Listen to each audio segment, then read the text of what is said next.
مي. ايوه.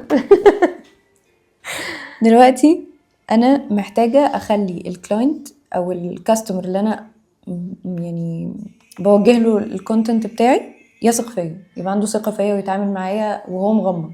حلو. اعملها ازاي؟ 3 حاجات في الكونتنت لازم يتوفروا عشان تبني الثقه دي مع الكلاينت، او مش في الكونتنت، في البلاتفورم اللي انت شغاله عليه. اول حاجه لازم يبقى عندك عدد فولورز معقول، مش بقولك ملايين، بس لازم يخش يلاقي عدد فولورز.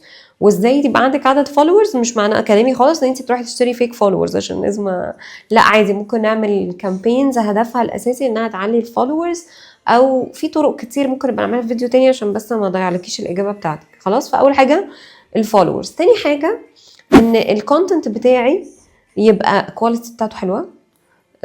لو انا بزنس ما ينفعش اروح اصور بالموبايل حاجه مبكسله والكلام ده، لا، محتاجه ان انا اعمل برودكشن محترم.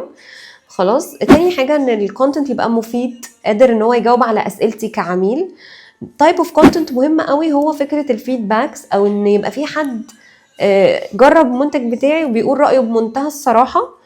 ويا سلام بقى لو الحد ده كمان حد مشهور، يعني حد احنا عارفينه، حد ممثل، مغني، انفلونسر، بس من الناس اللي بنثق فيها، مش من الناس اللي بتطلع تعمل اعلانات وخلاص. فانا بحس ان انت عامل اعلان. فالثلاث عوامل دول دايما بيأثروا على قرار الشراء اونلاين، وبيخلوني فعلا اثق في المنتج ده. فعشان كده موست اوف ذا براندز دلوقتي بتلجأ للانفلونسرز كامبين، لان انا بثق في اسراء وهي انفلونسر وجربت المنتج، فطب واي نوت، ما انا ممكن اجرب. انت قصدي بس. ماشي.